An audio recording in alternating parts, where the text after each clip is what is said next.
મહેસૂસ કરી રહ્યા છે.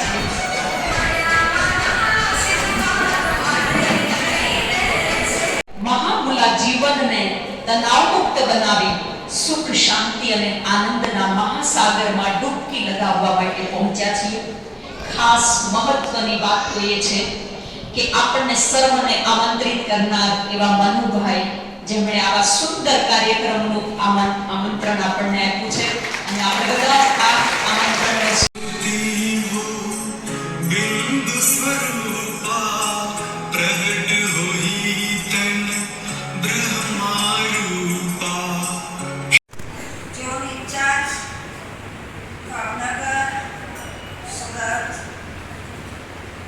સંભાળી રહ્યા છે.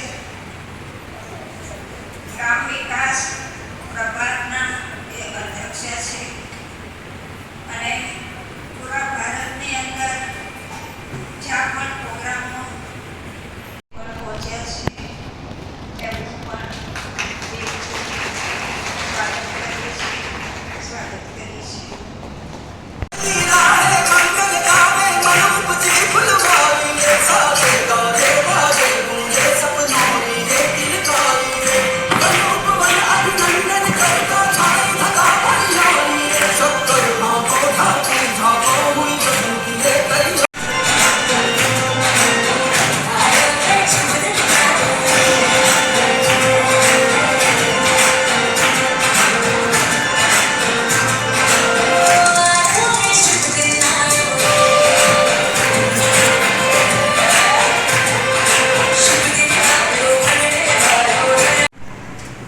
સર્વશક્તિવાન પિતા પરમાત્માના સાનિધ્યમાં આપણે મનુભાઈ જીવન સંધ્યા પર્વની ઉજવણી કરી રહ્યા છીએ. એ કાર્યક્રમના મંચ પર ખાસ હિંમતનગરથી પધારેલા એમને આર્થક અને સૂક્ષ્મ શક્તિ આપનાર રાજયોગિની પ્રભાકુમારી ચંદ્રિકાબેન અને જેને એક સાચા બેન તરીકે લૌકિક અને અલૌકિક બંને સંબંધોને નિભાવ્યા એવા રાજયોગિની પ્રભાકુમારી ઇન્દિરાબેન અને પોતાના જીવનને એક આદર્શ અને ચરિત્રવાન બનાવીને અનેકો આત્માઓને ગુરુજનોની પાસેથી સાંભળી રહ્યા છે. એક એકના દિલથી એમની વિશેષતાઓ નીકળી રહી છે અને વિશેષતાનું વર્ણન કરનાર એ ગૌરવની લાગણીનો અનુભવ કરી રહ્યા છે. એવા આપણા મનુભાઈ સાથે સાથે જેમને એમના બાલ્યકાળમાં જેને કહેવાય ગુરુ જે છે એમના એ ગુરુજનોએ શિક્ષણ આપીને એમના સંસ્કારોનું ઘડતર કરવું છે, આગળ વધારવામાં એમને સહયોગ આપ્યો છે. એવા એમના સર્વ ગુરુજનો મહેસાણાથી પધાર્યા હોય, સિહોરથી પધાર્યા હોય, મઢાસણાથી, જ્યાંથી પણ એવા સર્વ ગુરુજનો અને આજના આપણા મંચના વક્તાઓ સભામાં ઉપસ્થિત મનુ કે મારા સર્વ સંબંધીઓને આ આધ્યાત્મિક જ્ઞાનનું પ્રસાદ મળે, એ સત્ય પિતા પરમાત્માને ઓળખે એ સંકલ્પથી આપ સર્વ લૌકિક સંબંધી મિત્રો, પરિવારજન સાથે સાથે આ ઈશ્વરી વિશ્વવિદ્યાલયના ભાઈઓ તથા બહેનો આપણે બહુ લાંબા સમયથી આમની વિશેષતાઓને સાંભળી રહ્યા હતા. ત્યારે મને સાંભળતા એક વિચાર આવ્યો. દિવાળીના પવિત્ર દિવસોમાં નવા વર્ષની અંદર જ્યારે લોકો એકબીજાને મળે ત્યારે નૂતન વર્ષાભિનંદન કહે છે. દિવાળીના દિવસે આપણે બધાએ દીવડાની અંદર તેલ નાખીને દીવડો પ્રગટાવ્યો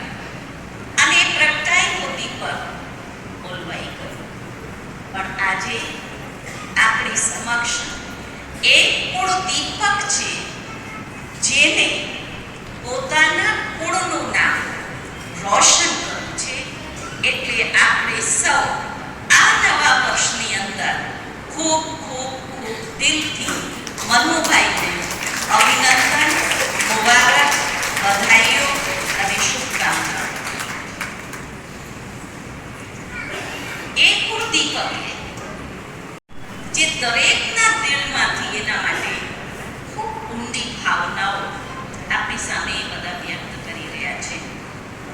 જે એમને સમાજની સેવાઓ કરી, પરિવારની સેવાઓ કરી, સાથે સાથે આ અલૌકિક ઈશ્વરીય સેવાઓ જેમ જ્યોતિબેને સંભળાયું તે મને પણ એમનો અનુભવ છે. જ્યારે પણ મળતા હતા ત્યારે એ હંમેશા ઈશ્વરીય સેવાને પણ એમનું પ્રથમ સ્થાન આપ્યું છે. રાત દિવસ ગામડામાં જવાનું હોય, અન્ય કોઈ કાર્યક્રમ હોય, એ ખૂબ દોડ્યા છે. એમને એ અલૌકિક સેવાઓ કરી છે. તો એક સાલ તો એ નીકળે છે કે મનુભાઈએ એમના જીવનની અંદર આધ્યાત્મિકતા અને લૌકિકતા એ બેનું બેલેન્સ રાખ્યું છે. જેના પરિણામ સ્વરૂપે આજે જીવનમાં ઘણી બધી ચુનૌતીઓ આવી, એમને સામનો કરવો પડ્યો. જેમનું પૂર્વ વક્તાઓએ વર્ણન પણ કર્યું કે મહેન્દ્રભાઈ જેવા એવા વચ્ચેથી જતા રહ્યા. એ પ્રકારની બીજી પણ ઘણી બધી પરિસ્થિતિઓ જેનાથી હું પણ પરિચિત છું. છતાં પણ આ દીપકની લો ક્યારે પણ ભૂલવાઈ નથી. તમે વિચાર કરો એનું કારણ શું?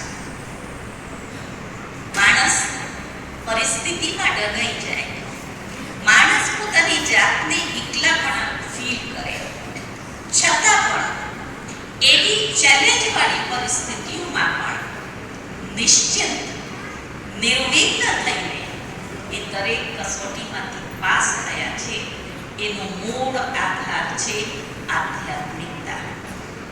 અને એ આધ્યાત્મિક જ્ઞાનને એના કાનોએ કેવળ સાંભળ્યું નથી, સાંભળ્યા પછી પરમાત્મા પિતાનો જે આદેશ હતો, એની જે આજ્ઞા હતી, એને અમે અમારી અલૌકિક ભાષામાં કહીએ છીએ શ્રીમત. પરમાત્માની શ્રેષ્ઠ મતનું એમને દરેક પળ અને દરેક ક્ષણમાં પાલન કરવું છે. જેનાથી પરમાત્મા પિતા એમના શિક્ષક તો બન્યા, પણ સાથે સાથે રક્ષક પણ બન્યા. જેમને દરેક ક્ષેત્રમાં એમની રક્ષા કરી છે. એ પરમાત્મા પિતા કોણ છે જેને એટલા સમૃદ્ધ અને શક્તિશાળી બનાવ્યા? એનું સત્ય પરિચય એમને શબ્દોમાં નથી આપ્યું, એના જીવને આપ્યું છે. પરમાત્મા જેનું નામ શિવ એટલે કલ્યાણકારી છે, જે સર્વના હિતકારી છે, જે પરોપકારી છે, એ દિવ્ય ગુણો એમને પોતાના જીવનમાં ધારણ કરીને પરમાત્માનો પરિચય આપ્યો. અને એ પરમાત્મા જે આપણને દરેક ક્ષણે મદદ કરે. લોકો આજે જ્યારે પરિસ્થિતિ આવે, સ્વાર્થ હોય, ત્યારે ભગવાનને યાદ કરે કે બસ હવે તો તું જ એક આધાર છે. એમને એવું નથી કર્યું. એને હર હંમેશ એને સાચા દિલથી યાદ કર્યા છે. તો એ શક્તિ એમનામાં રહી છે, જે જીવનને પર્વની જેમ એ ઉજવી શક્યા છે. ભાઈ પણ કહેતા હતા કે એમને આ જીવનને સેલિબ્રેટ કરવું છે. પર્વ એટલે સદૈવ ઉમંગ અને ઉત્સાહ. હમણાં જ આપણે દિવાળી અને નવા વર્ષ ઉજવ્યું છે અને હજી પણ ચાલી જ રહ્યું છે. એમાં આપણે સૌએ શું અનુભવ કર્યો? પર્વમાં શું કર્યું? ઉમંગ, ઉત્સાહ, એકબીજાની સાથે મિલન, એકબીજાના માટે શુભ ભાવનાઓ, એ માત્ર આપણે દિવાળી અને નવા વર્ષમાં કરીએ.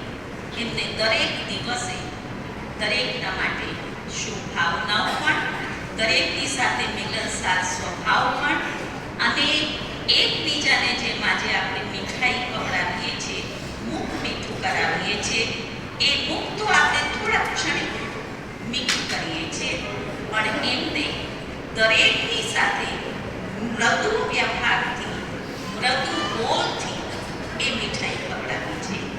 એટલે એમનું જીવન પર્વ જેમાં હંમેશા આનંદનો અનુભવ કર્યો છે, એ આનંદનો પ્રસાદ આજ આપ સર્વને વહેંચી રહ્યા છે. ખરેખર મને એ પણ એક સંકલ્પ આવતો હતો, ઘણી વખત લોકો આ આધ્યાત્મિક જ્ઞાન અને ઈશ્વરીય વિશ્વવિદ્યાલયની સેવાઓને ન ઓળખવાના કારણે એમના મનમાં ઘણી બધી ભ્રાંતિઓ આવી જાય છે, જે ભ્રાંતિના કારણે એ ઈશ્વરીય જ્ઞાન પ્રસાદથી વંચિત થઈ જાય છે. પણ મનુભાઈને એનું ઉદાહરણ પૂરું પાડ્યું છે. એમને ઘર નથી છોડ્યું ઘર. એમને પરિવારના સભ્યોની સાથે જે એમનો વ્યવહાર હતો, જે એમની જિમ્મેવારી હતી, એ ખૂબ શ્રદ્ધા અને નિષ્ઠાથી નિભાવી છે. સમાજ માટે જે એનું કર્તવ્ય હતું, એ કર્તવ્ય એને પરાયણતાની સાથે પૂર્ણ કર્યું છે, છોડી નથી દીધું.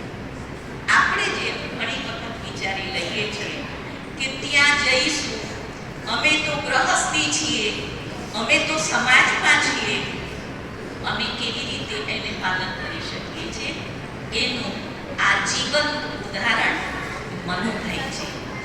વિવેકાનંદ એક હતા, આજે આખું વિશ્વ એને યાદ કરે છે. એ જ રીતે મઢાસના ગામ આ વિવેકાનંદ છે, જેને સમગ્ર વિશ્વમાં આધ્યાત્મિકતાની ભાષા ચલાવી છે અને આ દિવ્ય સંદેશ આપ્યો છે કે જીવન એ જ મારો સંદેશ છે. બુદ્ધિ સમર્પિત છે, છતાં પણ દરેક આત્માની સાથે રહીને એ કાર્ય કરી રહ્યા છે. તો આજના એમના આ પવિત્ર મંગલ પ્રસંગે હું આપ સર્વ જે એમના લૌકિક પરિવારના સંબંધીજનો છું, એમને એક નમ્ર વિનંતી કરું છું કે જે એમને ઈશ્વર પરમાત્મા પિતાની પાસેથી પ્રાપ્ત કર્યું છે, એ જ્ઞાન ધનને, અવિનાશી ધનને આપ પણ પોતાના જીવનમાં ધારણ કરો. જેમ દિવાળીને નવા વર્ષમાં આપણે કહીએ, માત્ર શબ્દોથી કહીએ છીએ કે સુખ, શાંતિ, સમૃદ્ધિ આપના જીવનમાં આવે, એ આપણે શબ્દ અને વ્યવહાર કરીએ, ફોર્માલિટી કરીએ છીએ, પણ આનું અંતરાત્મા એ કહી રહ્યું છે કે આપ પણ સદાના માટે પોતાના જીવનમાં આ નવા વર્ષમાં જ્યારે પ્રવેશ કરી રહ્યા છો, ત્યારે સુખ, શાંતિ અને સમૃદ્ધિને પ્રાપ્ત કરો, એવો દિવ્ય સંદેશ આજનો કાર્યક્રમ આપી રહ્યો છે. એક લાસ્ટમાં એક વાત કહું, એ જે એટલા સફળ થયા, તો પરમાત્મા પિતા અહીંયા આપણને બેલેન્સની કળા શીખવે છે. ભગવાન એમ નથી કહેતા કે તમે ઘરવાર છોડીને અહીંયા જ બેસી રહો. ભગવાન એમ પણ નથી કહેતા કે તમે મને ભૂલીને તમારા બધા જ કાર્યોના અભ્યાસ કરો. એ આપણને શીખવે છે કર્મ યોગી બનો. કર્મ અને યોગ એ બેનું બેલેન્સ રાખો. વ્યવહાર અને પરમાર્થનું બેલેન્સ રાખો. એ બેલેન્સની કળા એ પરમાત્મા પિતા આપણને શીખવે છે. એક નાનકડી વાર્તા કહીને બેલેન્સ કોને કહેવાય છે. ઘણી વખત જ્યારે ભાઈ બહેનો મળતા હોય ત્યારે એમ કે આજના જમાનામાં આ બધું કેવી રીતે શક્ય થાય, કોઈ આપણું સાંભળતું જ નથી, કોઈ આપણને ગણતું નથી, આપણે કહીએ સારું સાચું તો કોઈને ગમતું નથી. પણ પરમાત્મા પિતા કહે છે ખરેખર આપણને સાચું કહેતા નથી. એક નાનકડી પૌરાણિક વાર્તા છે. એક વખત લક્ષ્મી અને શનિ આ બેની વચ્ચે વાર્તાલાપ થયો. લક્ષ્મીએ કહ્યું કે ભગવાન મને વધારે પસંદ કરે છે, પ્યાર કરે છે. ત્યારે શનિએ કહ્યું કે ભગવાન મને વધારે પ્યાર કરે છે કારણ કે ભગવાન છે. એટલે બંને વચ્ચે ચર્ચા ચાલુ. તો કોને ભગવાન વધારે પ્યાર કરે? લક્ષ્મી કે મારા સ્વામી છે એટલે મને પ્યાર કરે. તો ભગવાન કોને પ્યાર કરતા હશે?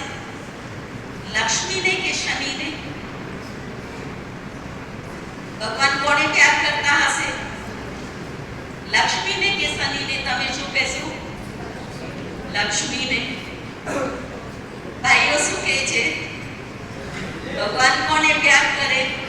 ત્યારે બંને જણ ભગવાનની પાસે જાય છે અને વિષ્ણુ ભગવાન શૈયા ઉપર સુતેલાને સામેથી જોઈને બહુ પ્રેમથી કહે છે, આવ શનિ, કેમ આવવાનું થયું? ત્યારે શનિએ જઈને કહ્યું કે મહારાજ, તમે કોને વધારે પ્યાર કરો, મને કે લક્ષ્મીને? વિષ્ણુ ભગવાને એટલો સરસ જવાબ આપ્યો. એને કહ્યું કે શનિ, તું મને જતો ગમે અને લક્ષ્મી, તું મને આવતું. એ કળા જો આપણે શીખી લઈએ, કોણ ગમે? આપણે શું કહી દીધું? લક્ષ્મી ગમે. એમને શું જવાબ આપ્યું? તું મને જતો ગમે. કોઈના ઉપરથી શનિની ગ્રહચારી ઉતરી જાય તો આપણને ગમે. એટલે એને કહું તું જતો ગમે અને લક્ષ્મી મને આવતી ગમે. એ કળા આપણે રાજ્યો દ્વારા શીખી રહ્યા છે, જેનાથી આપણા વ્યવહારમાં વાણી અને શબ્દોમાં બેલેન્સ આવે છે અને આપણો વ્યવહાર શ્રેષ્ઠ અને શુદ્ધ બને છે, જેમાં આપણને સફળતા પ્રાપ્ત થાય. તો આપ સર્વને હું ખૂબ ખૂબ દિલથી આમંત્રણ આપી રહી છું.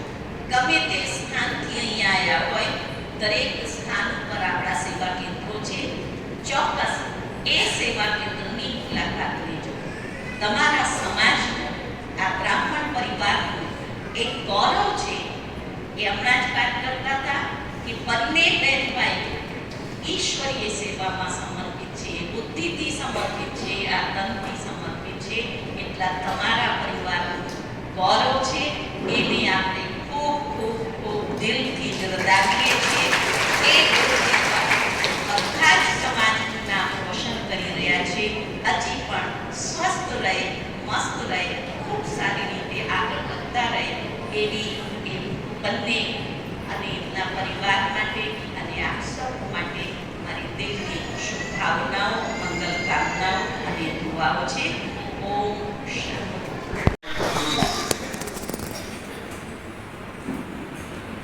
હવે શરૂઆત કરું છું મારી. ધોરણ 7 માં મરેઠા ભણતો હતો. એ વખતે નાતો આવડે નહીં અને કુવામાં મિત્રો નાતા હતા, કુવામાં મુસ્કો મારે ડૂબ્યો, પણ અંદર મિત્રો હતા એટલે નથી. બીજો પ્રસંગ એવો બન્યો, પુનેની હાઈસ્કૂલમાં ભણતા હતા. એ વખતે રિસેસ પડે એટલે નદીમાં નાહવા જઈએ, નાસ્તો કરીને પાછા આવીએ. એકવાર એવું બન્યું કે પથ્થરની બાજુમાં ઊંડું વમણ હશે ખબર નહીં, મુસ્કો માર્યો, 3 માથોડો પાણી અંદર ઘૂસી ગયો. ગજક ગજક થઈ ગયું, પણ વળી પથ્થરને પગ અડી ગયો, ઉપર આવી ગયો, બચાવ થઈ. ત્રીજો પ્રસંગ એવો બન્યો, હિંમતનગર સર્વિસ કરતો હતો. એ વખતે ટાવરની પાસે સર્કલ છે અને તેઓ એક સમાજ કલ્યાણ અધિકારી ખેરાવના હતા અને 2 જણા વાતો કરતા હતા અને ઉપરથી એસટી આવી. હવે પાછળનું જે એનું ખાટું છે અડી છે ખબર નહીં અને પબ્લિક બુકવાળી ઉઠી ગઈ, મરી ગયા 3 ડ્રાઈવરને ખ્યાલ પીડાઈ ગયા છે. તેઓ પણ બચાવ થઈ ગયો.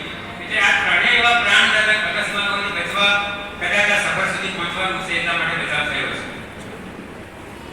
પછી મુંડળી હાઈસ્કૂલમાં ભણતા હતા. એ વખતે મને મનોમંથન એવું ચાલે કે આ બધા લગ્ન દરમિયાન આપણે આ ઝંઝટમાં ના પડ્યા હોય કેવું સર, આવું કંઈક વિચારો. એ વખતે ભણતા હતા એવું કેવું ચાલે.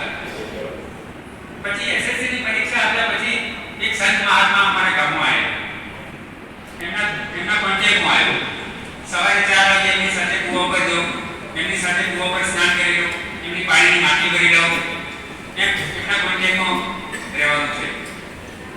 પછી હિંમતનગર સર્વિસમાં જોડાયો અને ત્યાંથી એક દિવસ ઘરે આવ્યો તો મઢાસામાં મહાદેવના મંદિરમાં આદરણીય સલ્લાદીદી, તૃપ્તિબેન, નારાયણભાઈ, પાટણવાળા હરેશભાઈ, ધનજીભાઈ આ લોકો પ્રદર્શન મહાદેવના મંદિરમાં કરેલું અને મેં ચક્કર મારી જોયું. મને કંઈ અંદરથી ઉત્સુકતા થઈ જાણવાની.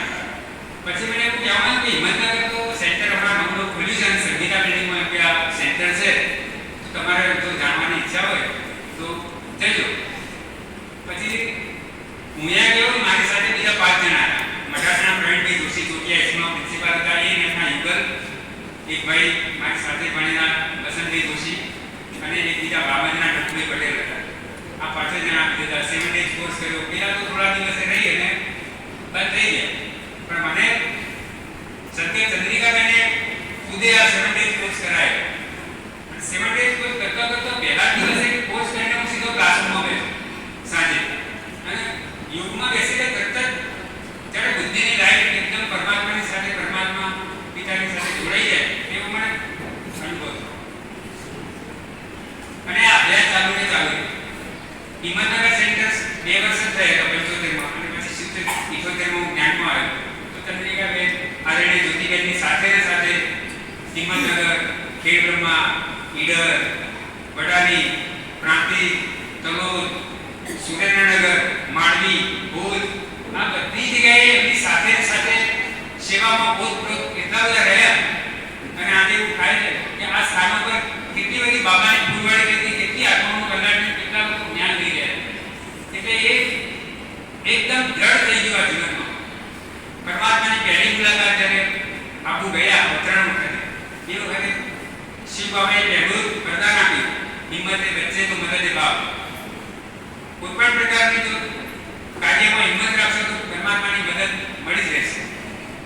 આ બધા મારા જીવનના અનુભવો છે.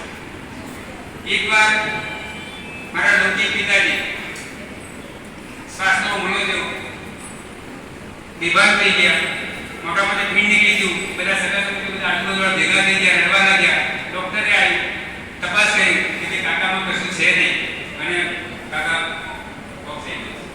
મેં બાબાને 2 મિનિટ માટે યાદ કરે, બાબા આ ડ્રામા મને મંજૂર નથી. મને ટચિંગ થયું કે ભાઈ આટલી લો અને માલિશ કરો માથે પગે છાતીમાં, અને એ બધી માલિશ કરી અને તરત ઘરમાં આવી ગઈ અને થોડી થોડી પલ્સ ચાલવા લાગી. તો મેં કીધું હાલના ગાડી બોલાવો, આપણે લઈ જઈએ કાકા. શિપોર લઈ ગયા બાહુબલી ડોક્ટર પાસે. એમને તપાસ કરી, મને કોઈ કાકાને એટેક છે અને 99% જોખમ જ છે. 100 મિનિટ ગોળી મોઢામાં ટીપની જેમ મૂકી આપી અને વિસનગર જતો તો રસ્તામાં ગુંજા પાસે પહોંચ્યા અને કાકા વાતો કરતા થઈ ગયા. આ વંડરફુલ અનુભવ છે. એટલે આ ઈશ્વરે જ્ઞાનનો અભ્યાસ કર્યો તો ભગવાનના મુરલી દ્વારા આપણું જીવન કેવી રીતે શ્રેષ્ઠ બને એનો અભ્યાસ કર્યો છે. રોજ મુરલીમાં કભી ક્રોધ નહીં કરો, સૌને સુખ આપો, દુઃખનું ક્યાંય બનશો નહીં, કોઈને વિઘ્નનું બનવું નહીં, મીઠા બનો, મીઠી વાણી બોલો, દરેકની સાથે પ્રેમથી વ્યવહાર કરો. તો આ એક જીવનનો પ્રેક્ટિકલ લાઈફમાં ઉતારવાનું જ્ઞાન છે. બધા સત્સંગોમાં અને ભક્તિ માર્ગમાં આપણે જઈએ છીએ, સાંભળી ઊભા થઈ ગયા વાત ત્યારે અહીંયા આપણું ડેલી જીવન, આપણા ડેલી રૂટીન ઉપર સ્વ ચેકિંગ છે અને એના આધારે જીવન શ્રેષ્ઠ કરે છે. તો પરમાત્માએ આપેલો જ્ઞાન મારા માટે વરદાનરૂપ થયું છે અને હું એવું ઈચ્છું કે ભાઈ આપ સૌનું જીવનમાં શ્રેષ્ઠતા આવે, પવિત્રતા આવે, બધાનું જીવન સુખી બને, સંતોષવાળું બને, સમૃદ્ધિવાળું બને, પણ ત્યારે તે પરમાત્માની શ્રીમત પર ચાલી રહે. પછી હિંમતનગરથી ટ્રાન્સફર થઈને શિપોર આવ્યો. એ વખતે વડનગરનું કેન્દ્ર નવું બહેનો આવે પણ એમને વડનગરમાં ફાવે નહીં, સિટી ભરેલા આવ્યા. પછી આદરણીય ચંદ્રિકાબેન આવ્યો વડનગર. કંઈ થોડુંક મજા આવે એવું નહોતું. બેન ગભરાતા નહીં હો, આપણે બાબાને સાથી બનાવીને આપણે ચાલવાનું છે અને આપણા માર્ગને આપણે આગળ વધારવાનો છે, ઈશ્વરની સેવાઓને આગળ વધારવાની છે. અને એ રીતે આ વડનગરની બધી પાઠશાળાઓ અને સેવાઓનું કાર્ય પણ ચાલ્યું અને મારું જીવન અત્યારે આ સેવાઓમાં વ્યતીત થઈ રહ્યું છે. શિવપુર હાઈસ્કૂલમાં પણ મને બહુ મજા આવી કામ કરવાની. આચાર્ય સાહેબ, મનુભાઈ સાહેબથી લઈને આજ સુધીના આચાર્ય સુધી હું જે પ્રપોઝલ મૂકું એ સ્વીકારી લે. તો આટલા પુસ્તકો લાવવાના છે કે આમ છે કે તેમ છે, એટલે એ સ્ટાફનો પણ બહુ સહયોગ મળ્યો, કામ કરવાની બહુ મજા આવી મને. નરેન્દ્ર મોદીએ વાંચે ગુજરાતનું અભિયાન ચલાવ્યું, તો એ વખતે પણ મેં ટીમ લઈને મારા સ્ટાફે બહુ મને મદદ કરી. પુસ્તક પ્રદર્શનમાં વાંચન શિબિર, શિબિરમાં ગ્રંથ યાત્રા કરી, ગ્રંથ યાત્રાનું ઠેર ઠેર સ્વાગત થયું. બીએડના વિદ્યાર્થીઓ પણ વાંચન શિબિરનો લાભ લીધો. એટલે મને જોવા જોઈએ મને સહયોગ બહુ મળે દરેક જગ્યાએ. અને મને કોઈ જાતનું ટેન્શન કે એકલાપણાનો કોઈ અનુભવ જ નથી. દશરથભાઈને હું કહું કે મને કદી હું આમ કંટાળો નથી આવ્યો કે મેં એકલાપણાનો કદી અનુભવ નથી કર્યો. બસ ખુશી ખુશી મજાથી આખું લાઈફ આજે 22 વર્ષે જ્ઞાન મળ્યું. આજે 69માં હવે 70માં પ્રવેશ કર્યો. પણ સડસડાટ આ જીવન ક્યાં પસાર થઈ ગયું કોઈ ખબર જ નથી. અને આ શિવ બાબાનું જ્ઞાન અને એમની શક્તિનો આ પ્રકાશ. હવે મારા દ્વારા લૌકિક પરિવારો, સગા સ્નેહીઓ કે મારી નોકરીના સ્થળે કોઈને પણ દુઃખ પહોંચ્યું હોય તો આજના કાળે હું દરેક એક વ્યક્તિનો પર્સનલ ક્ષમા માંગુ છું કે ભાઈ મને ક્ષમા કરી દે. ઓમ શાંતિ. ખૂબ